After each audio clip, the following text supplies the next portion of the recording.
Sejam bem-vindos! É o nosso podcast toda terça-feira, combinando com você, povo cruzeirense. Já vai passando aí para todo mundo, viu, gente? Nós estamos no YouTube, @CombinaOficial, e estamos também pelo Facebook, Beth Ribeiro, minha página, aquela que eu dou bom dia para todos vocês, todos os dias. Tô feliz porque semana passada a gente completou 100 bom dias, viu?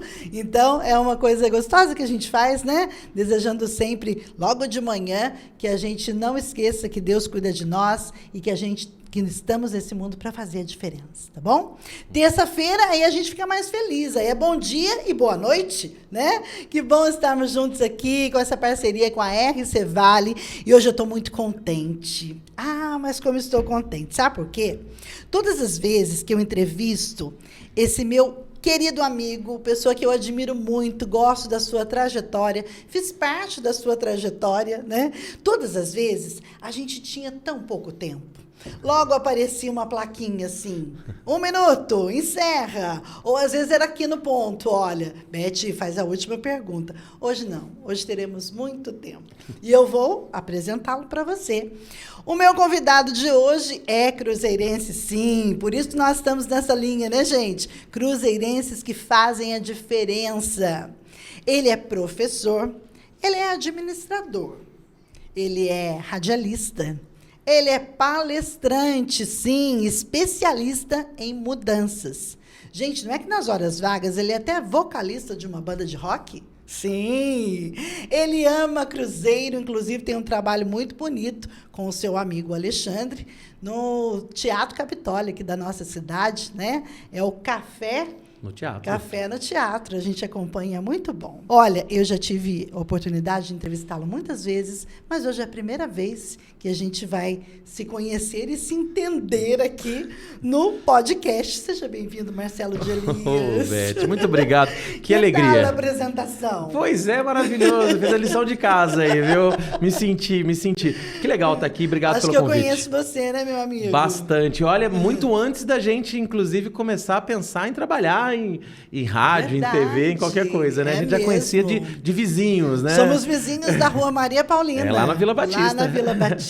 Muito bom, muito bom. Você sabe que eu tenho conversado com pessoas, cruzeirenses queridos aqui, e a gente tem trazido tantas memórias, né? Exato. A Vila Batista, por exemplo, um celeiro de talentos. Muita gente boa, Muita viu? gente boa muita lá, gente boa. Né? Muitos amigos ainda muito queridos. Sim, Saíram de lá, estão por lá. Agora, meu querido, Lulu Santos está certo? Depende. Lulu Santos está certo? Nada do que foi será de novo, como já foi um dia. Tudo muda o tempo todo? Tem coisa que não muda. Não pode mudar, né, amigo? Exatamente, né? Justamente, eu costumo sempre dizer que o que não muda são os princípios, né? Os valores, como, por exemplo, a ética, a solidariedade, o amor, o respeito, a gratidão. São princípios eternos que eram importantes no passado, são importantes hoje e continuarão sendo importantes no futuro. Sim. Então, tudo muda no sentido de que a tecnologia muda, a gente veio no mundo para mudar, né? Para se desenvolver. Verdade. E também para ajudar a mudar as coisas. Só que uma coisa que sempre vai permanecer são os princípios ou valores, porque isso continuará tendo o mesmo valor, né? Os princípios que eu estou dizendo são coisas atemporais, são universais, são importantes aqui em qualquer lugar do mundo. Então, eu costumo dizer que quase tudo muda. O que não muda são os princípios, os valores, a essência. E muita mudança na nossa vida, né, meu amigo? Muitas coisas. A gente já estava até comentando sobre isso, né? Uhum. Começamos a nossa história lá na Vila Batista. Isso. E eu tenho gostado de trazer aqui cruzeirenses que fazem a diferença, né? Que vão assim, que estudam, e voltam para contar a história. É né? legal. E eu estava assim, com muita alegria quando você atendeu o nosso convite, acertou a agenda lá, porque esse moço viaja muito, gente. Você já conhece todos os estados do Brasil? Todos os estados. O último estado que faltava eu conheci em janeiro desse ano. Qual que era? Roraima. Foi o último que faltava. Aí eu fui na capital. Mas eu conheço todos os estados, todas as capitais e bastante cidades. Isso num período de quanto tempo trabalhando como palestra? Na verdade, eu virei palestrante profissional, que eu falo, em 2014. Porque até 2014 eu trabalhava como palestrante, mas numa carreira paralela à carreira de recursos humanos, né? Sim. A minha última experiência em empresa foi na Maxwell.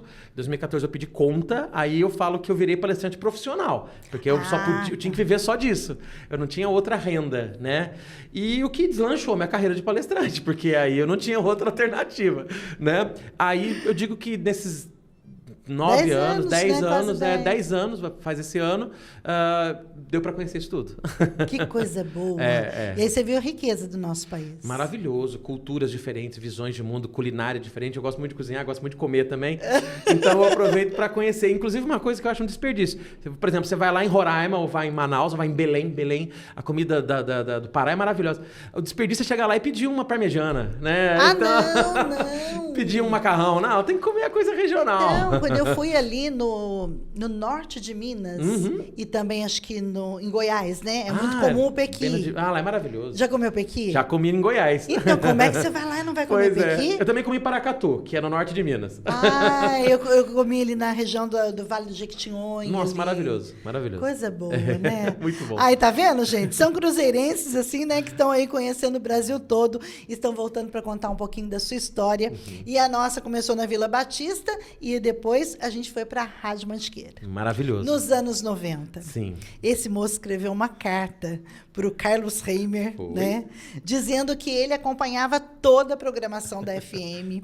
E assim, ele colocou muito bonitinho na época, ele falou assim, eu sou um antimaníaco, ou seja, eu sou apaixonado pelo rádio, embora você nunca tinha entrado dentro de uma emissora. Não, conheci algumas pessoas, como você, a gente já foi vizinho, o Jorge Luiz, a gente já foi vizinho, tinha um contato meio distante, mas sabia quem era, mas eu nunca tinha ido na rádio. Eu mandei uma carta dizendo que eu era apaixonado, conhecia, e eu acho que eu provei na carta que eu conhecia, porque eu falei de todo mundo, de todos os programas, falava das músicas que tocavam em primeiro, segundo, terceiro lugar, e falei assim, olha, eu queria conhecer a rádio, é possível. Aí o Carlos Reimer, que era o gerente, ligou para uma vizinha, na época a gente não tinha telefone fixo em casa, demorou para ter, eu deixei o telefone ali estrategicamente, né, da vizinha, e a vizinha avisou, olha, tem alguém da rádio querendo falar com você, vai ligar de novo daqui a 10 minutos.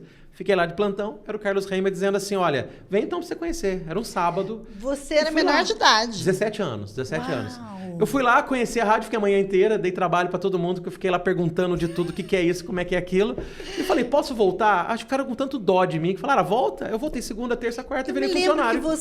Eu me lembro que você conciliava com a escola, né? Sim, você estudava de manhã ou à tarde? Nessa época eu fazia o Santana de Castro, SEMA, né? Na época, né? A ITEC.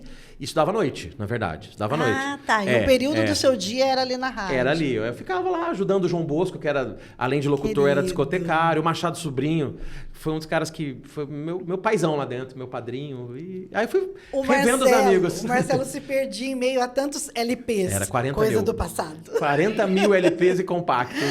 Nossa! 40 mil. O acervo era muito grande, né? Mas hoje não usa mais, né? Então, hoje em dia tudo é MP3. Recentemente você deu uma palestra citando isso, foi lá em Brasília, semana passada. Eu até conto a história de quando eu era discotecário, né? Porque a minha primeira função em rádio não foi locutor, foi discotecário. Discotecário, pra quem não sabe, é o cara que cuida dos LPs, dos vinis, da discoteca, né? E o meu trabalho era manter organizado tudo aquilo. Então, quando alguém... Nos nichos, tinha os escaninhos, né? Que a gente chamava, umas gavetinhas com as fichinhas com os nomes das músicas, dos artistas. Eu que mantinha aquilo organizado, do sentido de que queremos tal música de qual cantor? Eu tinha que encontrar entre os 40 mil. E frequentemente eu encontrava. A não ser que alguém sumisse com algum LP. O Marcelo chegou assim com tanta vontade na Rádio Mantiqueira que eu me lembro que o Machado Sobrinho, né? Ele tinha um programa também na AM. É quem manda. Era isso aí. E ele, gente, tipo assim, ele adotou o Marcelo. Falou, então vem cá que eu vou te explicar tudo, não foi? Ele me ensinou tudo. Você era querido dele. Tudo. Você e o João Bosco. Nós, né? Eles me ensinaram tudo, os dois, na verdade, no que diz respeito à música, não só cuidar da discoteca, mas cuidar de programação, né? Que era uma atividade muito comum na época. Ainda tem programadores, mas na época era comum. Era o cara que listava as músicas que ia tocar em determinado programa, né? E eu virei discotecário e programador. E você falou do Mantimaníaco, depois eu criei um programa na rádio chamado Mantimania. De música também. Em que os ouvintes pediam música por carta. Então foi um relembrar a história. E foram quantos anos de Rádio Mantiqueira? Eu trabalhei 12 anos entre dois momentos, assim. Eu trabalhei um período, saí, trabalhei um ano na Clevine, que era a revenda da Brahma na época. Lembra ali em cima? Depois voltei e fiquei mais um tempo. Na verdade não chegou a 12, 11 anos mais ou menos. Que legal. Entre os dois períodos. O rádio é uma escola. Sim. É mesmo? Mas o período que eu fiquei mais conhecido em rádio foi quando eu apresentei um programa de muita audiência chamado Clube do Balanço. Que era um programa de funk. Lembro. Nessa época, aí Vale do Paraíba inteiro nos conhecia. Assim. E sempre você usou Marcelo de Elias? Marcelo Elias, na época. Elias, mas me entendi. batizaram assim lá, né? Porque o meu nome completo é Marcelo de Elias, não tem mais nada, né? E lá na rádio, Machado Sobrinho, Marcelo Elias, então meu nome artístico virou Marcelo Elias.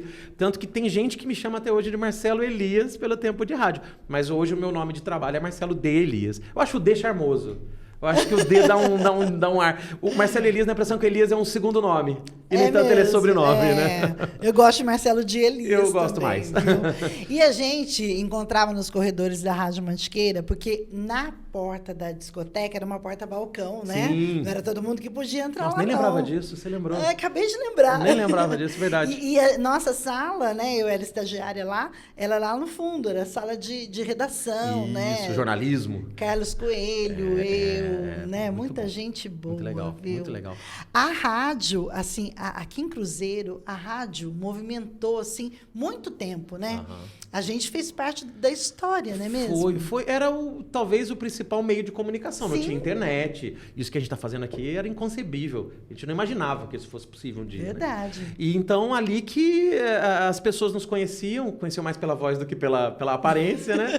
E eu ouso dizer que virávamos umas subcelebridades, assim, locais, né? Ô, Marcelo, e aí a gente pensa, quem diria, né? Onde a gente foi parar. Pois é, né? pois é. Olha, mas eu acho que esse período de radialista foi importantíssimo no que eu faço hoje. Porque o que eu faço hoje é comunicação, né? Não mais através do rádio. Mas o improviso que eu tive que aprender, porque depois eu virei locutor, né? Sim. O improviso que eu tive que aprender, a maneira de conversar com as pessoas, a maneira de tentar fazer com que as pessoas prestassem atenção na gente, isso eu uso o tempo todo nas minhas palestras, no meu trabalho. O tempo todo. E o Beto Williams está aqui, né? O Beto é um grande amigo. O Beto é um querido, ele está sempre assistindo o nosso podcast. Beto, se você estiver assistindo, não fique com ciúme, tá bom? Porque ele vive me chamando para eu vir Verdade. aqui no programa dele. Não deu tempo ainda. Hoje calhou de eu estar aqui, viu? Mas ele vem, viu, Beto? Ele vem sim. Inclusive, eu e Beto trabalhamos juntos a primeira vez. Também foi uma coisa histórica. Que o Beto fazia o FM Atualidades. Perfeito, né? verdade. E aí teve um dia que, não sei, teve uma reunião lá e falaram, vamos colocar uma voz feminina também. Eu era da AM, né? Fazia Jornal Verdade ali, verdade. né? E aí fomos para FM Atualidades. Então ele sempre lembra disso. Que legal! Coisa boa, eu também né? lembro de você falando das notícias no FM. No FM Atualidades. Era muito bom. Viu? Ô, Marcelo, e depois você teve uma história, uma bonita história ali na Maxon, né? Porque aí você estudou. Gente, esse moço é estudado, ele foi até nos Estados Unidos estudar. Vê se verdade. pode. Foi sim. É uma coisa também muito interessante. Eu e um amigo muito querido, Jorge Luiz Conde, da qual tenho uma saudade que... Eu até evito falar dele, porque senão eu começo a me travar aqui. Mas a gente montou uma espécie de uma empresa, vamos dizer, de treinamento, de palestras. Era a JM? A JM, Jorge e Marcelo, né? E eu e ele, depois mais outros dois amigos, o Alexandre e o Reginaldo também ajudaram muito a gente. A gente começou a fazer palestras, né? Na Associação Comercial de Cruzeiro, na época, o João Sarapião, ele era o presidente, deu uma oportunidade, depois a Sônia Florentino, e a gente começou ali. E isso foi ganhando corpo, tanto que a gente começou a fazer também palestras e mini treinamentos em outras cidades, em outras ações comerciais e tal, até que um dia o gerente da rádio, do RH da Maxon, melhor dizendo, ele ficou sabendo que a gente trabalhava com isso e, coincidentemente, a gente ia dar um treinamentozinho em Resende, porque em Resende tem uma filial da Maxon, um consórcio modular, tem alguns funcionários da Maxon lá dentro, né? Não é bem uma filial, mas é como se fosse isso. E ele se interessou em assistir. Ele foi lá em Resende, assistiu eu dando um treinamento para os funcionários da Maxon lá, mas ele não me conhecia. Só que quando terminou, ele chegou em mim e falou assim, Marcelo, olha que história interessante, Beth. Ele falou assim, você não quer ir lá na Maxon, na segunda-feira, conversar comigo? Eu acho que eu tenho um negócio para você. Vou. Eu imaginei o quê? Que ele queria me contratar para dar um treinamento. Sim. Mas ele chegou lá e falou, Marcelo, tem uma funcionária do RH que saiu. A gente tem uma vaga, você não quer trabalhar aqui? Como funcionário. Mas você trabalhava na rádio? Trabalhava na Rádio Mantiqueira, na época. Aí eu falei, peraí, precisamos conversar, entender melhor. O que eu vou fazer? Você vai trabalhar com treinamento. Porque eu entrei na Maxon para trabalhar com treinamentos. Com palestras, eventos desse tipo. Eu falei, puxa, eu acho que tem a ver com o que eu quero. Que legal. Mas eu nunca tinha imaginado trabalhar em fábrica, em trabalhar em RH.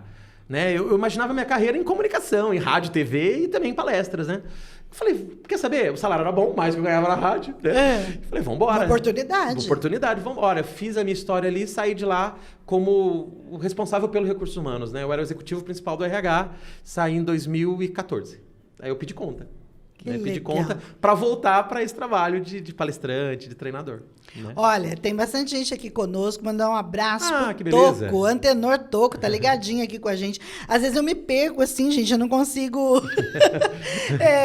conciliar tudo aqui, viu? Mas um beijo pra Cacau também, que está conosco aqui. E você já sabe, nos acompanhe lá no Facebook, Beth Ribeiro, aquela página que eu dou bom dia todos os dias para vocês, e também no Combina Oficial lá no YouTube, tá bom, gente? E aí depois o Alexandre arruma aqui para mim, e aí eu acho mais abraços aqui. Eu sei que a família Elias tá ligadinho conosco o pai tá lá, aqui, a mãe, a Maria.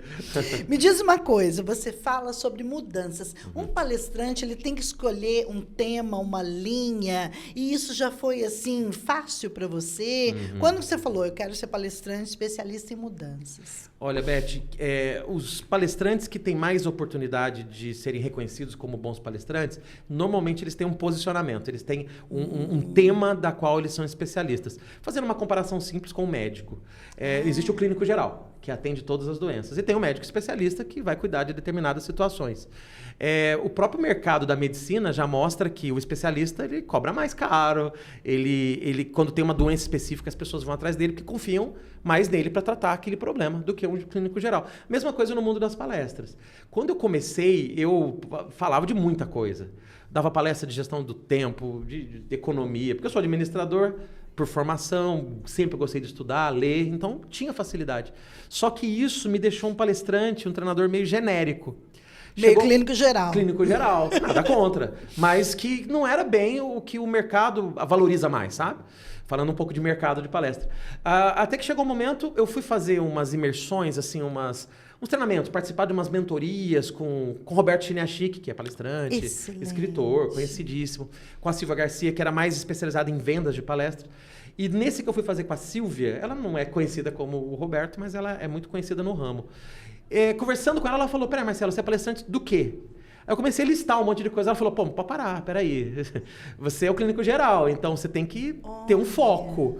E isso doeu em mim, assim. Eu falei, peraí, mas tem que ter um foco, eu gosto de falar tanta coisa. E o difícil, Beth, não é você escolher algo para fazer, é você deixar de lado outras coisas que talvez você goste também, né? E eu falei, mas faz sentido o que ela me disse. Aí eu lembro que eu fiquei uns 3 dias assim, pirando nesse assunto. Peraí, mas eu sou palestrante do quê? Aí eu comecei a perceber que, peraí, o meu papel é o quê? É ajudar as pessoas a mudarem comportamento, ajudar as empresas a evoluírem. Eu falei, peraí, eu sou especialista em mudanças. Mas não era. Eu era especialista era genérico em tudo. Aí eu fui atrás. Aí se aprofundou. Aí eu fui fazer curso de gestão de mudança e gestão de crise nos Estados Unidos. Fui fazer mestrado na área de inovação e mudança. Aí fui me desenvolvendo aí. Hoje sim eu sou um especialista nisso. Tem gente que brinca comigo, fala, você trabalha na Graneiro? Mas não é esse tipo de mudança que eu sou especialista. Na verdade, eu não sou bom nisso. Mas é tão bom quando a gente assiste uma palestra e a gente sai lá sai da palestra pensando em mudar alguma coisa. Exato. Porque eu acho que esse é o grande start, não é mesmo? Eu vou num evento, eu vou assistir uma palestra, poxa, precisa mexer comigo. Claro. E toda mexida, todo chacoalhão que a vida nos dá, né, que uma palestra proporciona, é para mudança. Acho que no fim todo palestrante é um palestrante de mudança, né? Ele está querendo ajudar as pessoas a mudarem algo nelas ou no contexto que elas trabalham, né? Mas eu especializei mesmo nesse olhar de por que a gente tem que mudar, quais são as barreiras que temos quando a gente quer mudar, como é que a gente muda comportamentos, como é que a gente sai do piloto automático. Aí eu fui entrando muito nessa linha. E palestrante, assim, ele tem que ter muitos conhecimentos, né? Por exemplo, um pouquinho de psicologia, mesmo que ele dê palestra dentro de um ambiente empresarial, assim, ele está tratando com pessoas, né? Sem dúvida. Olha, eu vou dizer para você que de tudo que eu precisei estudar para falar o que eu falo, o que mais me ajudou foi quando eu fui fazer uma pós-graduação em neurociências. Então eu fui estudar, fui na PUC, eu comecei a estudar essa questão de como funciona o cérebro. Ali parece que abriu uma coisa assim na minha mente do tipo, peraí, agora eu entendi. né? Por que pessoas têm medo de mudança? Por que umas têm mais facilidade? Por que a gente faz muita coisa no automático? Foi a neurociência que foi a ciência que mais me ajudou. Mas tem muito de sociologia, psicologia, nossa, tem da administração, da gestão de negócios, tem muito disso dentro do que eu falo. Agora, gente, deixa eu contar uma coisa para vocês. Existe um filósofo muito famoso aqui no Brasil, não é mesmo? Muito querido, que é o Mário Sérgio Cortella. E vocês acreditam que esse moço é amigo dele? Ele foi meu professor. Esse moço já fez curso com ele.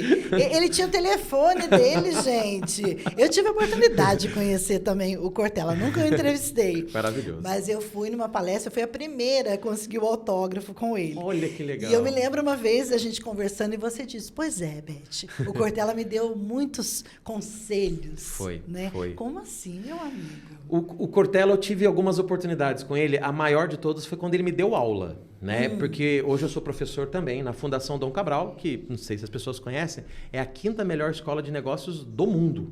Uau! E ela fica no Brasil. Ela fica em Nova Lima, ali na região de Belo Horizonte. Só que antes de ser professor lá, eu fui aluno lá. Fui fazer um curso, formações, e o Cortella foi meu professor de ética.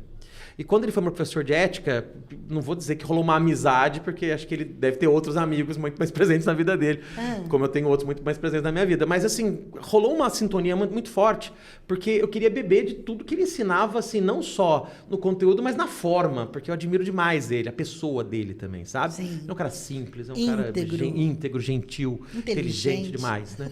Aí eu falei, não, preciso colar nesse homem. Eu colava nele, eu enchia até o saco, eu acho, assim, do tipo, como é que você faz isso? Como é que você faz isso? E ele meio que acolheu. Tanto que ele me deu o WhatsApp dele na época e falou, quando tiver dúvida, me pergunta. Gente. Depois eu encontrei com ele, depois que terminou o curso, né? Eu encontrei com ele em eventos. Graças a Deus já compartilhei o palco com ele, com o Leandro Carnal, com o Clóvis de Barros, com grandes palestrantes, graças a Deus. Mas ele tem um espaço maior. E eu lembro de um conselho muito forte que ele me deu, que não foi um conselho. Ele me deu um livro dele, autografado, e dentro do livro tinha um marca-página, que eu acho que ele escolheu aquele marca-página de propósito, porque na marca-página tinha um pequeno texto, um textozinho, que não era dele, é do Rubem Alves. Sim. Né? Quando eu li aquele texto, foi tudo que eu precisava para entrar de fato na carreira de palestrante. Foi determinante. Foi. O texto é assim, somos assim, sonhamos com o voo, mas tememos a altura. Para voar é preciso enfrentar o terror do vazio, porque é só no vazio que o voo acontece. O vazio é o espaço da liberdade, mas a ausência de certezas. E é isso que tememos, o não ter certezas.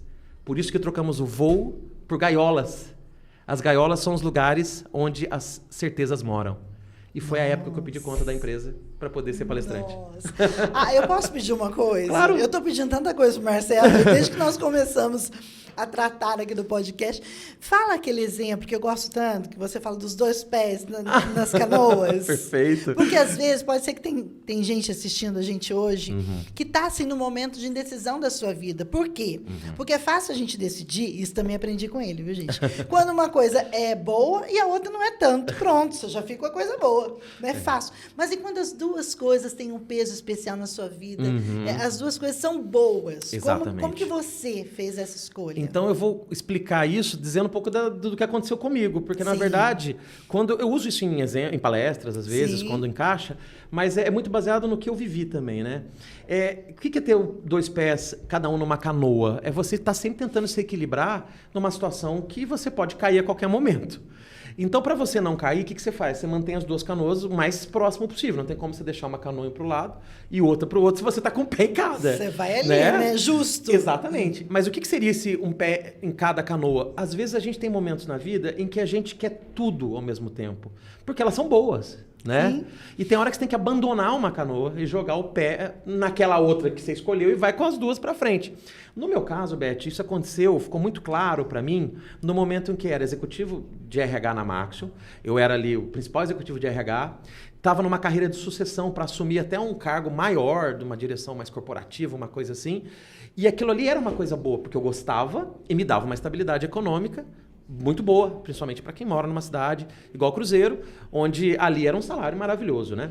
E por outro lado, eu já tinha essa carreira de palestrante, de treinador e também de professor, mas que eu conciliava essa carreira com a carreira de executivo. Então eu trabalhava durante o dia na Maxion e à noite ia dar aula, ia dar palestra, às vezes no final de semana. Quantas vezes eu, da sexta à noite, pegava um avião eu ia muito para Belém da palestra. Lá eu sou bastante conhecido. E dava palestra no sábado, voltava no domingo, na segunda-feira já ia trabalhar na Maxon. Meu Deus! É corrido. Só que aconteceu, eu percebi que as duas carreiras eram muito boas, eu era muito feliz, era feliz numa e sou feliz até hoje na outra. Só que é a história de manter as duas canoas próximas para você não cair. Nenhuma das duas deslanchava 100%. Porque eu não conseguia, pelo menos eu me sentia assim, tá? Eu não conseguia ser o executivo especial, 100% dedicado à empresa, porque eu tinha esse outro trabalho que também tomava meu tempo e a minha mente, né? Sim. E, ao mesmo tempo, eu não conseguia deslanchar a carreira de palestrante, porque eu tinha que, segunda a sexta-feira, bater o cartão. Você tinha horário. Tinha horário. Lógico, eu não batia cartão fisicamente, porque eu era executivo, mas dentro dessa mesma lógica eu tinha compromisso. E também que ocupava a minha mente. Eu lembro de situações na Maxon de grandes demissões, de demitir 300 pessoas no dia, aquilo ali acabava com a minha motivação o tempo todo. Como também, às vezes, tinha que contratar 500 num dia, e aquilo ali... tudo haja energia. É energia demais. Eu com a minha equipe, claro, não fazia isso sozinho, né? Melhor, não fazia isso diretamente. Mas, então, as duas coisas começaram a ficar tão conflitantes, não no sentido de serem coisas tão diferentes, mas porque ou tinha que investir numa ou noutra. E chegou um momento tão curioso que meu chefe, na época, o Joaquim, chegou em mim e falou assim: Marcelo, a gente quer colocar você num plano de desenvolvimento, porque a gente tem um plano de daqui a 1, 2 anos você assumir um outro papel mais importante. Você tem interesse? Você está afim? Só que naquela época eu estava com o pé nas duas canoas, tinha acabado de ler o texto do Cortella, esse que do Rubem Alves que ele me deu. Eu falei, gente, sim ou não, sim ou não? Sorte que ele me deu um tempo para pensar. Na verdade, nem precisava de tanto tempo, mas no dia seguinte, no dia seguinte a gente conversa. Eu acho que ele sentiu que não era bem o que eu queria. No dia seguinte eu fui lá e falei, chefe, 2 coisas. Primeira, agradeço demais, mas eu não quero esse cargo. Porque se eu assumir esse cargo, eu vou ter que ficar mais tempo aqui e vai ser desleal eu assumir esse cargo e sair. Então, não quero. E segunda coisa, eu queria pedir conta. Nossa! Eu queria pedir conta porque eu também não acho justo. Você querer me desenvolver... Porque você espera algo de mim e eu não quero. Entendeu? Eu já tinha um cargo importante, mas ele queria algo mais importante ainda. Então, o que estava pesando, assim, o que estava mexendo mais com o seu coração... Foi. Né? Porque é palestrante, é tudo, mas tem coração. Sim, sim. A gente sempre sabe, né? Quando a gente descobre o nosso propósito nesse mundo, a gente sabe o que a gente veio fazer aqui. E quando você olha para trás, Beth, você descobre que é tudo muito um ciclo importante para chegar onde você quer chegar. Mas eu entrei na Maxon por ser palestrante. Entendeu? É a história que eu te contei. Para ser palestrante. Meu aí Deus. é a história das 2 canoas. Aí eu tirei o pé de uma canoa, joguei os 2 numa só e falei, agora eu não tenho outra vaquinha para tirar o leite. Agora é isso. Vou remar. Vai ter que remar. Deu certo, graças a Deus. Tá Sou muito feliz no que faço. Há 10 anos. Há 10 anos, exclusivamente nisso. Agora vamos lá, gente. Você já participou de alguma palestra? Até com o Marcelo mesmo, já deu muitas palestras aqui em Cruzeiro e região, não é mesmo? A gente vê o palestrante subindo, sendo apresentado, e ali ele se entrega todo o seu conhecimento, né? Agora a gente vai saber o seguinte. Eu vou fazer perguntas aqui, olha, para saber o que acontece antes com o palestrante. Você é contratado, por exemplo, né, por uma empresa, por um órgão, assim. Como que é fazer essa preparação? Legal. Como que é subir lá? O que você precisa conhecer? O público que está lá? Isso o público é muito variado. Isso é muito interessante. Coisa, é verdade que ministrar uma palestra suga energia? Total. Na verdade, o que acontece, Beth, eu acho que os bons palestrantes, eles fazem mais ou menos as mesmas coisas, eu aprendi com eles, né? Acompanhando, aprendendo, ouvindo. O que eles fazem para dar certo?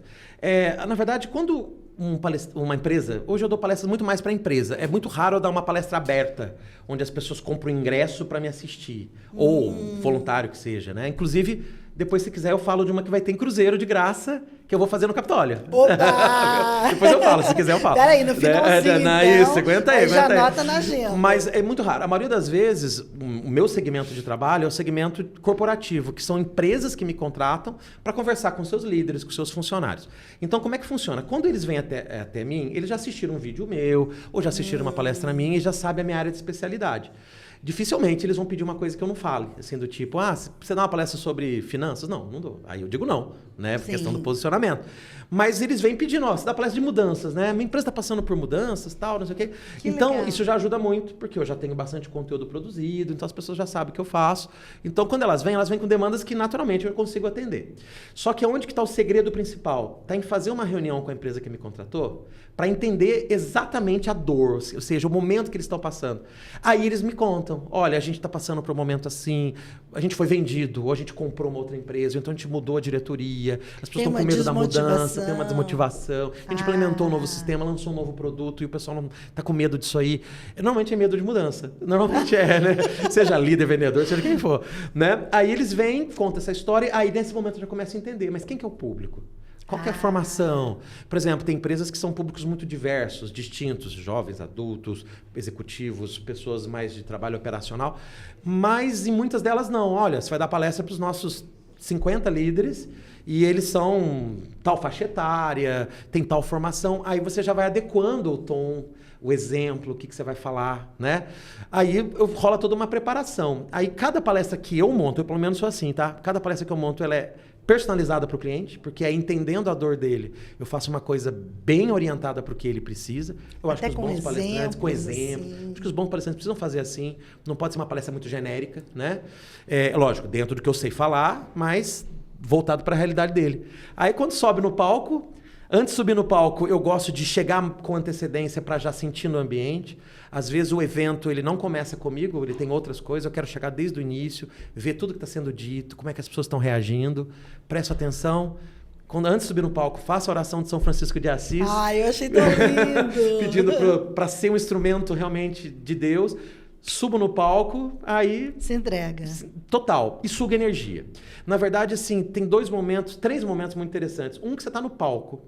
Hoje, Beth, eu não tenho muita ansiedade mais e nem frio na barriga, não. Sendo muito honesto para você, assim, do tipo, nossa, você fica com medo? Não, não fico. Subo de boa. Mas enquanto você está no palco, parece que você tem que ter vários cérebros, sabe? Porque ao mesmo tempo que você está falando o que você tem que dizer, você tem que prestar atenção na reação das pessoas. Porque a reação delas diz muito sobre até onde você pode ir. Tem coisa que surge na hora na sua cabeça, você tem que falar, uso ou não uso, uso ou não uso, peraí, vou contar essa história ou não, né? Por mais que você possa ter um roteiro, eu às vezes uso slide, às vezes não, mas às vezes assim, por mais que tenha alguma coisa planejada, tem coisa que surge na hora. Por quê? Porque como eu assisti o evento desde o início, eu vou pegar o que o presidente falou, o que não sei quem falou. Isso é bom. Então fica uma coisa doida. Só que além desse primeiro momento, tem um segundo momento, que é quando termina a palestra. Aí rola uma euforia, que eu acho que é uma questão de adrenalina, de serotonina, não sei, que você começa a ficar eufórico depois que termina a palestra, principalmente quando você percebe que as pessoas gostaram. Muitas carinhosamente vêm dar parabéns, agradecer, tirar foto. Mas na hora que termina, Beth, você entra assim, parece que se desligou você da tomada. Desligou, acabou. Tanto que quando eu vou dar palestra em um lugar muito distante, que eu tenho que dirigir, frequentemente, ou eu fico hospedado naquela cidade, volto no dia seguinte, ou eu vou com motorista. Por quê? Porque eu sei que tem risco de eu voltar dirigindo. Sim. Porque se desliga, sabe? Aí a energia, juntamente com o próprio efeito, vamos dizer, biológico, né? De que tem quem teve uma descarga de adrenalina e depois... né, acaba relaxando. Eu participei muitos anos de uma feira mega artesanal, né? Eu já encontrei você lá. Mara, querida. Isso, eu. E aí acontecia isso comigo. Então, enquanto a gente tá ali, eu falo sempre que a mega artesanal é o termômetro do nosso trabalho, né? Uhum. Então, quando a gente tá ali, é tanta coisa boa que você escuta, tanto abraço, tanta foto, tanto isso. Mas à noite, quando eu voltava pro hotel, parecia que eu tinha levado uma surra. Desmaiava, né? Eu sou assim. A gente parecia que tinha trabalhado assim, sabe, na enxada, de tanto cansaço que Desmaia. a gente tinha. Eu, quando termino uma palestra e vou pro hotel, eu tenho o costume de dormir muito tarde, sabe? Até hoje. Eu durmo 1 da manhã, 1h30 da manhã. Mas quando eu dou palestra, 10 da noite, eu tô dormindo, assim, já apagado, porque para mim é cedo. Porque, realmente, tem um desgaste muito grande de energia junto com esse fator mesmo acho que talvez da missão cumprida, dá um relax, né? Sim. Ô Marcelo, você fala tanto de mudança que você mudou daqui de Cruzeiro, Moro em São José dos Campos, vai fazer 1 ano daqui a 3 dias. Mas o coração tá aqui, não é mesmo? Você dá tantos exemplos. Tem uma palestra sua, olha, lembrei agora, amigo, que você fala do seu Estevão, da Dona Rosa, sim, tem. Da balinha de Jujuba. Exatamente. E isso, gente, é muito a nossa querida Vila Batista. a história que... Muito da minha palestra são histórias. E histórias, as melhores que a gente conta são as nossas, né? É verdade. E minha vida está muito aqui. Eu sou muito grato à cidade, né? E você mudou só para facilitar mesmo a questão das suas viagens? Exato, exato. Na verdade, assim, eu gosto muito de São José dos Campos também, não minto, é uma cidade maravilhosa de se viver. Linda. Boa, tranquila, segura, bem estruturada. Mas, para mim, estava muito difícil enfrentar... Toda semana, estrada, mais estrada, mais estrada, para ir para o aeroporto, para ir para São Paulo. Na verdade, eu vou toda semana para o aeroporto. E o bairro que eu moro em São José, Beth, tem um ônibus que eu pego ali no Poço da Gruta, eu moro no Jardim das Indústrias. Ali tem um ônibus que você pega ali e vai direto para o aeroporto de Guarulhos a cada 40 minutos, assim, tem um ônibus. Meu Deus, então é qualidade de vida, né? Então fui pensando muito nisso. E eu ando muito de ônibus, viu? O pessoal acha que palestrante anda de carro importado, que nada. E olha, facilitou muito para mim. E a Mara também tá gostando, a minha esposa, ela é esteticista, tá lá trabalhando, graças a Deus. Amiga, eu não te contei, que eu gosto de fazer uma surpresa, assim, com os meus convidados. Opa, aqui, inclusive, tudo aqui é surpresa, não tem nada combinado aqui. Combina o nome do programa, mas a gente não combinou nenhuma pergunta antes, viu? Mas tá dando uma combinação aqui, né? Você conhece, acho que você conhece eu mais do que mim mesmo. Você tá falando de coisa que eu nem lembrava. Eu gosto muito, e eu até já falei, vou repetir, que sempre que eu entrevistava o Marcelo, que ele também fala para o público da arte, né? Das mudanças que acontecem nas pessoas que às vezes têm tantos talentos, mas precisam escolher um. É, né? Isso aí. Então a gente já teve muitas oportunidades de entrevista pela TV. E eu não gostava muito, porque às vezes o Marcelo falava, quanto tempo, Beth? 20 minutos, 25. E aí já vinha a plaquinha, né? Aí o ponto falava, Beth, última pergunta, vocês estão bons de conversa, né? Mas hoje aqui não, hoje a gente está tendo bastante tempo, amigo. Mas tem uma coisa que eu inventei aqui, sabe? Que é a tal da PD. O que é PD? PD é pergunta difícil. Tá bom.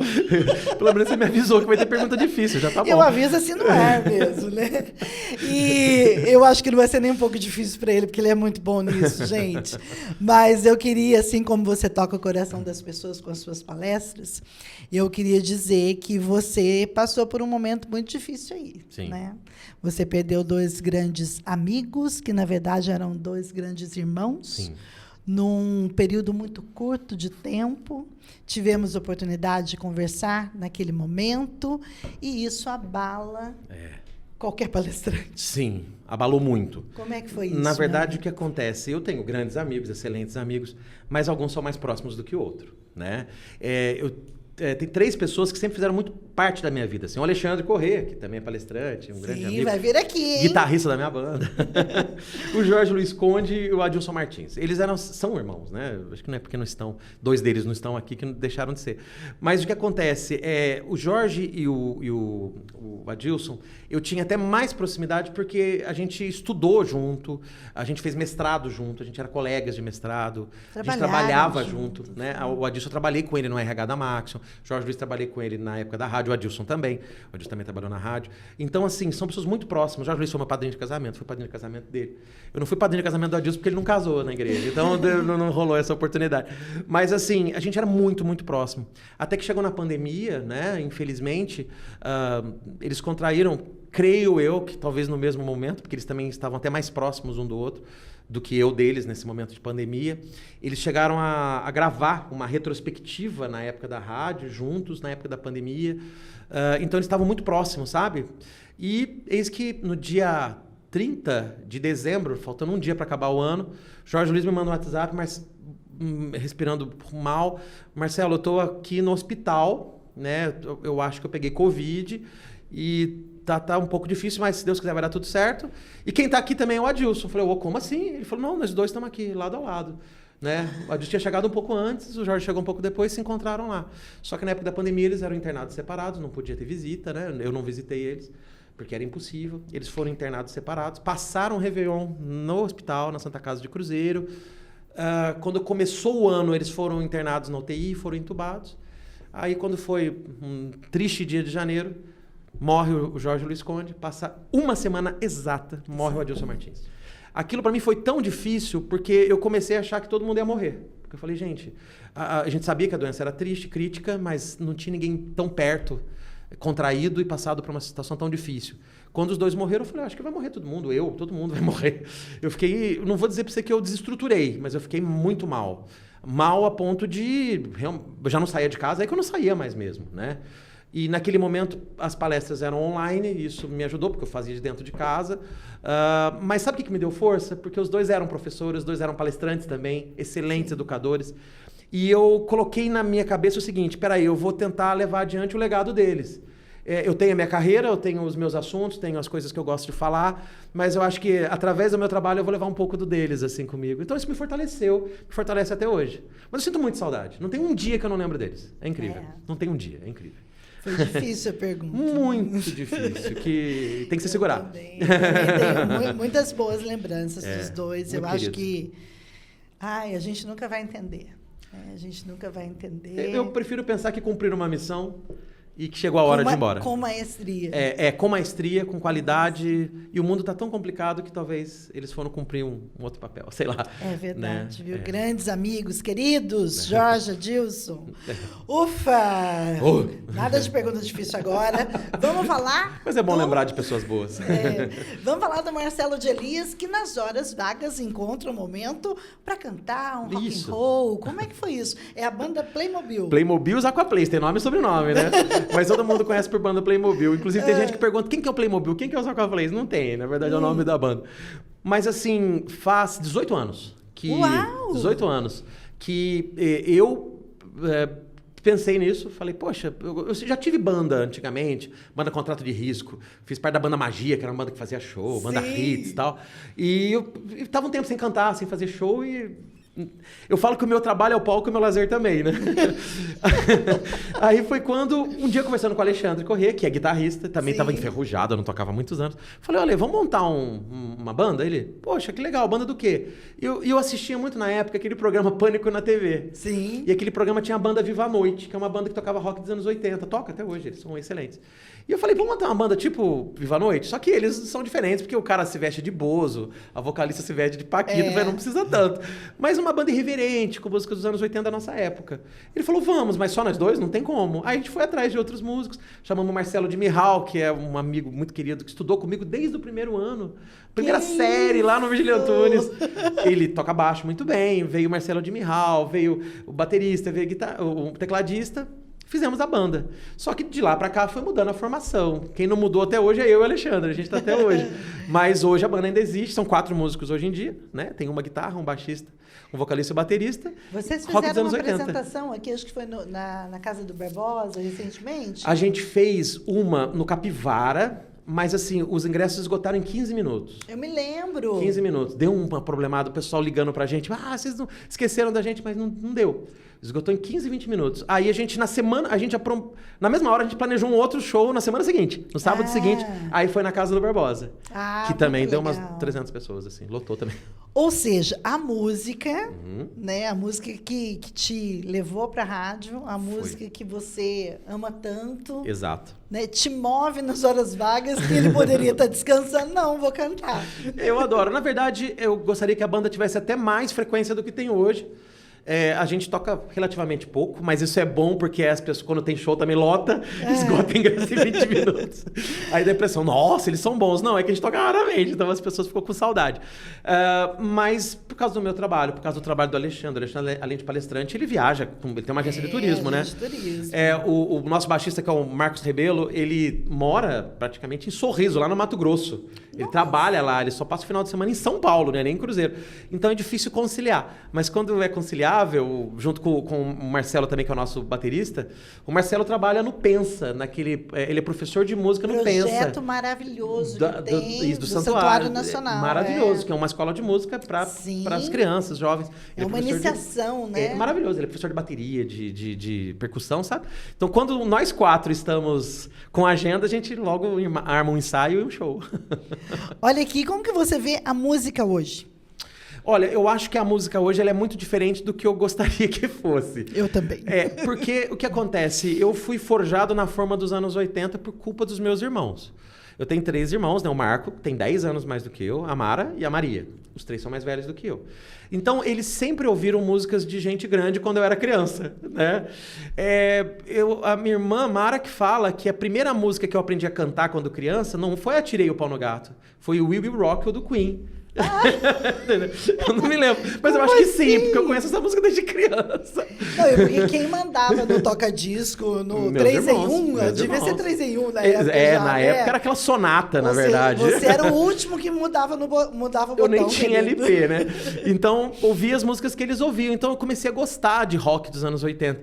Então, por conta disso, eu sinto muita falta hoje, não só de rock dos anos 80, mas de bandas de rock. Quando você vê a música hoje, principalmente no Brasil, quem que tem espaço na mídia? São os cantores de música sertaneja, que nem é o sertanejo raiz, é um sertanejo diferenciado. Muito comercial agora. Aquelas músicas chiclete que colam, né? Um pouco de funk também, tem muita coisa que faz sucesso. Tem samba, pagode, né? E o rock ficou meio de lado, assim. Então eu diria que eu gostava mais quando tinha mais rock pra gente ouvir. Mas no cenário internacional ainda tem muita banda de rock boa, fazendo sucesso. E eu gosto de música antiga, então a gente sempre encontra aí no Spotify, né, as músicas que a gente quer ouvir. Mas eu valorizo todo tipo de música, Beth. Eu sou bastante eclético, eu não critico. Eu sou um roqueiro que os meus amigos roqueiros falam, você não é roqueiro nada. Porque em fevereiro desse ano eu fui no Carnaporto, que foi eu com a minha esposa. Ela vai todo ano, foi a primeira vez que eu fui, que é um carnaval com axé na Bahia, em Porto Seguro, entendeu? E aí você se descobriu gostando de axé. Na verdade, sabe o que eu gosto? Eu gosto da vibe do show. Eu gosto da galera dançando, cantando. Eu gosto da luz. E esses shows que são em espaço aberto, como é lá no Trio Elétrico, tem fogos de artifício. Então, eu gosto. Então, eu gosto de show de música sertaneja. Eu gosto de tudo. Fui no show da Joelma. Fui 2 meses atrás, 1 mês e meio atrás, fui no show da Joelma. Verdade. Fui lá em São José dos Campos. Fui no show da Joelma. E aí? Mas por conta de um amigo que é muito fã, que ele falou, eu preciso ir no show, é na sua cidade. Eu falei, vamos com você. Dizer que eu gosto da Joelma, da música dela, do Calypso, de verdade, desculpa se alguém gosta, eu não curto. Mas eu curto o show, aquela mulher tem uma energia, ela dança o tempo todo, troca de roupa 2.000 vezes, não deixa a peteca cair. Eu falei, gente, é uma vocalista e tanto. Nossa, mas olha que legal isso, não é mesmo? Eu gosto também dessa coisa eclética, a gente tem que experimentar um pouquinho de cada. Sim, não é mesmo? Como na minha carreira, o palestrante tem que, você mesmo falou, tem que pegar história da vida, tem que falar de psicologia, de sociologia, de filosofia, então a gente tem que ter essa visão mais ampla de tudo, e na música não é diferente, né? Muito bom. Se falasse para o Marcelo, aquele que escreveu a carta lá no comecinho dos anos 90, 91. né? Se falasse para o Marcelo que ele seria hoje o que ele é, quase completando 50 anos. Isso aí, aliás, peraí, gente, antes dessa pergunta. Eu amei a sua história dos 40... Do 49, a postagem 49, que eu fiz. Eu amei aquilo, Marcelo. Estava inspirado. Gente, vou contar para vocês, olha. Primeiro, já vamos falar, vai lá no Instagram, @Marcelo de Elias. Isso. Todas as minhas redes é Marcelo. Não, é só Marcelo de Elias. Todas as redes. Vai lá. Aí vocês procuram a postagem que ele fez no dia do aniversário dele. Ele fez uma pesquisa para fazer aquela postagem. Algumas coisas eu sabia, outras eu pesquisei mesmo. Foi de fato. Conta. Eu fiz uma brincadeira com o número 49, né?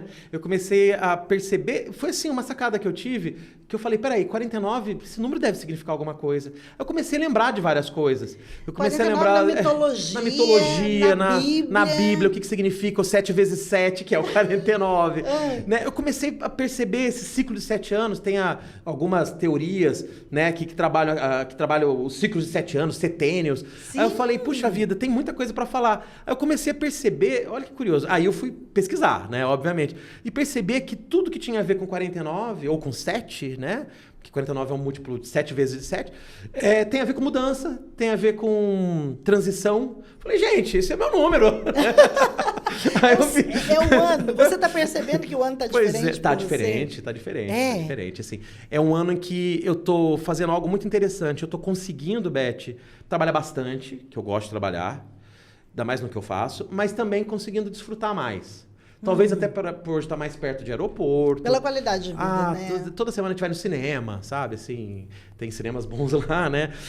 Eu passo mais tempo em casa também. Passo muito tempo fora, mas muito tempo em casa. Então, quando eu não tô. Mas quando eu tô de verdade. Aí eu cozinho, eu faço almoço, faço janta, adoro cozinhar.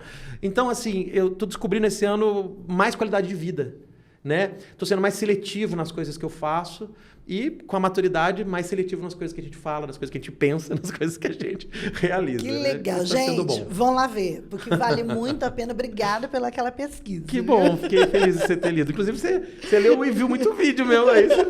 Você lembra de exemplo que nem eu lembrava mais. Ô, Marcelo, mas então, agora sim a primeira, né? Tá. Se falasse para aquele menino apaixonado por música, amante maníaco, tudo que você já realizou na sua vida, Marcelo, você vai chegar nos 49 assim. Olha, é engraçado, eu não sei o que responder. Porque, assim, eu não imaginava que seria desse jeito. Mas eu queria que fosse isso. É incrível, né? Uau! Eu queria que fosse isso. Porque, assim, eu me lembro até hoje de um dia na escola, lá no Virgílio Antunes, na 5ª série. Aí uma professora muito querida, a dona Lúcia, professora de português. Concermelli? Concermelli, maravilhosa. Sim. Ela chegou e falou assim, conversando lá com os alunos, depois ela foi conversar comigo, ela falou assim, você já pensou em ser professor? E eu tinha o quê? Era jovem, adolescente, 5ª série. Eu falei, acho que sim, porque era uma das coisas que eu já imaginava, né? Ela falou, você tem dom para isso, de ser professor. Você explica bem as coisas. Porque ela já tinha visto eu fazer trabalho, apresentar coisa na frente. Eu adorava apresentar coisa na frente, coisa que a criançada corria, né? Não só a criançada, todos os adultos, né? Eu adorava. Quando a gente trabalha em grupo, tinha gente que falava, não, eu pesquiso, o Marcelo vai lá e fala, porque eu tinha facilidade. A minha mãe dizia que o meu avô morava né? Sim. Do lado da escola do Virgílio Antunes. Então, minha mãe sempre dizia assim, que queria esconder de mim, ficasse no meu quarto. Olha só. Porque eu só entrava lá para trocar de roupa e voltava para escola. Olha, eu adorava também estudar. Eu acho que era um tempo tão bom, Ah, né? bom. Poxa. Mas e ela perguntou isso, você já pensou nisso? Pô, mas com 5ª série era um devaneio. Mas sabia que daquele momento em diante tem que ter algumas perguntas que são desafiadoras a ponto de fazer pensar. E eu lembro, desde aquela época, mesmo imaturo, eu falei, poxa, eu acho que eu tenho dom para isso. Então, tudo que eu fui fazendo na vida foi meio que pensando nisso, sabe? Quando eu mandei a carta para a rádio, eu imaginei que, não da palestra, mas eu imaginei que eu teria que comunicar com as pessoas e levar alguma coisa boa. Quando eu trabalhava na rádio, eu comecei a ler mais, pesquisar mais, e eu comecei a dar cursinho de graça para os amigos dentro da rádio ali, sabe? Cursinho de motivação, de vendas e tal. Então, tudo que eu fui fazendo foi em torno disso. Então, eu acho que eu respondo para você o seguinte, eu não imaginava que seria desse jeito, mas eu queria que fosse isso. Que legal, né? né? Eu queria que fosse isso. Tem um momento A muito nossa interessante. vida é construção, né, Marcelo? Mas tem um momento tão marcante para mim, foi quando eu trabalhava na Rádio Mantiqueira, eu tinha acho que 2 anos de rádio, aí montamos uma pequena comitiva na rádio e a gente foi em Aparecida, no auditório que hoje é auditório da TV Aparecida, mas era um auditório Sim. da Rádio Aparecida. Era da rádio. Né? E teve uma palestra do Alfredo Rocha, que é um palestrante que está em atividade até hoje, muito bom. Para mim, um dos melhores palestrantes que tem. Assim, ele não é um palestrante do conteúdo profundo, mas ele é um palestrante... Ele é inteligentíssimo. Mas ele foi mais pro lado da palestra mais divertida, sabe? Sim, tipo gosto. o professor Gretz, Leila Navarro, essa turma toda. E eu lembro que eu fui lá assistir essa palestra junto com a Dilson, junto com a Simone, pessoas que trabalhavam na rádio, a Norma. E eu voltei de lá sendo tipo... Eu lembro de eu voltar no carro, conversando com eles, e falei, gente, é isso que eu quero. Eu quero ser isso aí. Olha! E eu encontrei com o Alfredo Rocha num evento que eu fui dar uma palestra. Eu falei, você não sabe, mas eu sou palestrante por causa de você. Gente, que você coisa acredita? boa. Ele ficou emocionadíssimo. Nossa, mas olha que legal. A gente está vivendo um tempo que as pessoas não sabem o que querem, né? Aliás, eu acho que muitas pessoas da nossa época, né, Marcelo? 50 mais... Não, 49. Também não sabiam. Não é mesmo? Mas é então, difícil é tão mesmo. bom quando a gente olha uma coisa e fala assim, é isso. É igual você estar numa prateleira de supermercado, assim, com um monte de shampoo. Mulher, né? É esse aqui não, que mas eu quero. É difícil fazer escolhas. Netflix, né? Você tem 20 mil filmes, tem vezes que você olha e fala, pô, não tem nada pra assistir. Não, e às vezes você fica 20 minutos procurando, você podia ter assistido 20 minutos de um filme. Exatamente, né? Mas realmente, quando você tem certeza... Eu acho que eu não tinha certeza, mas eu tinha um desejo. Foi virando certeza conforme foi dando certo. né? Conforme as pessoas foram dando feedback, pô, eu assisti uma palestra sua, gostei, não sei o quê. Aí fui dar uma palestra lá com o Jorge Luiz aqui na Associação Comercial, lotou, esgotou, teve que fazer uma segunda turma, que não sei o quê. Eu falei, poxa, acho que é isso aí mesmo, viu? Tô no caminho. Tô no caminho, né? Mas eu não perdi a gostoso. essência, assim. Não. Um feedback que eu recebo das pessoas e que eu gosto muito é falar assim, pô, Marcelo, você não mudou tanto, assim. Eu acho que eu mudei muito em muita coisa, mas eu acho que o mesmo menino que mandou a carta pra rádio continua aqui. Ai, que bom, viu? Agora, eu queria voltar só um pouquinho na questão do palestrante, Sim. né? O Marcelo, uma vez, gente, ele deu um curso de palestrantes e muitos amigos aqui de Cruzeiro fizemos junto com você. Foi muito bom. Sabe? E ele contou todos os segredos para nós, né? Então, ele contou como que a gente vende palestra, como que a gente se prepara para palestra. A Beth participou, viu, gente? É por isso. Foi. Eu dou algumas palestras de vez em quando, Claro, viu? excelente. Não entrei, assim, para esse meio, né? Não virei palestrante, mas vira e mexe, eu lembro de todos os ensinamentos teus. Que bom. E uma coisa que eu nunca esqueci, quando eu preparo minhas palestras, eu falo, tem que terminar bem. Aliás, isso é bíblico, né, Marcelo? Sim. Não importa como uma coisa começa, o mais importante é como ela termina. Exato. E uma palestra tem que terminar bem. Sim, né? sim. Como que você tem terminado suas palestras? Olha, existem vários roteiros de palestra, mas eu tenho um padrão que tem funcionado muito para mim. No caso de palestra, é engraçado, Beth, que você tem 2 momentos cruciais. O começo, ele é importante. Você tem que começar bem. Eu falo que os primeiros 5 minutos ele é crucial para que as pessoas simpatizem com você e falem, pô, vou prestar atenção no que esse cara está falando. É importante. Mas o terminar bem, ele é talvez até mais importante, porque de tudo que você fala, as pessoas vão levar para casa, não necessariamente tudo que você disse, elas podem até se lembrar, mas alguma coisa tem que tocar ela naquilo ali. E dentro da minha lógica de palestra, tem outras lógicas, mas a que eu faço, eu começo chamando muito atenção para aquele tema, para as coisas que estão mudando no mundo, tal, ganhando ali o espaço, a permissão, a atenção das pessoas. Depois eu vou dando dicas mais práticas de como fazer. Então, para sobreviver nesse mundo, para ter sucesso, para vender mais, você precisa fazer o quê? Faz isso, faz isso, faz isso, faz isso. Só que é terrível quando você termina uma palestra dizendo, gente, era isso que eu tinha para dizer. Nossa! Né? É terrível. Então, eu vim aqui para dizer isso para você. É só isso, muito obrigado, até a próxima. Então, eu sempre termino com uma reflexão mais forte. Eu diria que as minhas palestras, elas não são bem uma palestra motivacional, apesar que toda palestra tem o objetivo de motivar alguém para algo. Mas o final é motivacional, assim. Eu sempre trago com uma reflexão mais forte. Tem palestra que eu termino com essa frase que o Cortella me apresentou, do Rubem Alves. Por isso que eu sei ela de cor. Pois é. Porque eu uso em Quando palestra. você recitou aqui, eu falei, meu Deus, porque eu uso é em palestra. Às vezes essa, às vezes outras. Mas eu sempre termino assim com algo marcante para a pessoa sair dali do tipo, vou fazer isso que ele está falando, né? E tem dado certo. Ou então assim, nossa, valeu a pena. Valeu a pena estar aqui. Valeu dedicar essa 1 hora. A palestra é mais curta do que um treinamento, né? Mas essa 1 hora, essa 1h30 que eu estou aqui, 1h15, né? Você falou do palestrante que te motivou. Você tem o Cortella, né? Que você também tem grande admiração. É meu exemplo. Quais outros palestrantes que estão em alta aqui no Brasil? Eu sei que tem os segmentos, né? Mas se a gente tivesse uma oportunidade, qual palestrante que a gente deveria ouvir? Tem palestrantes que muitas pessoas têm assistido e são bons, porque senão muitas pessoas não estariam assistindo. Se eu fosse aconselhar as pessoas a assistirem alguém, eu iria muito na linha de quem eu gosto, né? Eu gosto muito do Cortella, porque é o pai da palestra moderna. Tudo bem que o mundo da palestra começou com Roberto Inachique, com Luiz Marins, com Alfredo Rocha, mas hoje, um dos veteranos que está bombando até hoje é ele, né? Então eu sempre recomendo, assiste o Cortella, assiste o Clóvis de Barros Filho, que eu me inspiro muito, porque o Clóvis ele é um profundo conhecedor de ética, filosofia, ele é formado em Direito. Mas ele é muito divertido e as minhas palestras eu trago um pouco, não digo do humor, mas eu trago um pouco do bom astral, sabe? Não é uma palestra sisuda. O Clóvis é aquele que fala, comprei uma Kombi. Comprei uma Kombi. Ele conta a história da pamonha. Ele é demais, ele é maravilhoso. Ele é divertido, né? Então esses eu recomendo, mas hoje quem tá na crista da onda, e também recomendo, porque são muito bons, tem o Joel J. Joel J, ele é maravilhoso. Nossa! Só que ele é uma personalidade. Da qualidade de vida, do equilíbrio. Ele foi atleta, né? Ele foi nadador, treinador. Meu filho também. É fã dele. Não, ele é maravilhoso. Uma palestra dele custa R$250 mil. Uau! Uma palestra de 1 hora, pra você ter uma ideia, né? E não é à toa, porque ele é muito bom, porque ele transforma a vida de muita gente. Quem não conhece, conheça, apesar que muita gente já conhece, porque ele ficou muito mais famoso, porque os novos tempos, são os novos tempos. Ele ficou muito mais famoso por causa das redes sociais, ele tem milhões de seguidores no Instagram. Então, ele é uma celebridade digital, né? E começou com um store que ele fez na praia, né? Que ele foi descoberto, assim, né? Uma reflexão que ele fez na praia em Santos. Não, maravilhoso, né? Maravilhoso. Eu gosto muito dele. Eu nunca tive a oportunidade de estar com ele pessoalmente, mas eu gosto muito das palestras dele. Mas, assim, pelo tipo de conteúdo, eu até gosto de outros que são menos conhecidos. Pelo tipo de assunto, por exemplo, tem o Dado Schneider que fala de mudanças, tem o Walter Long que fala de mudanças.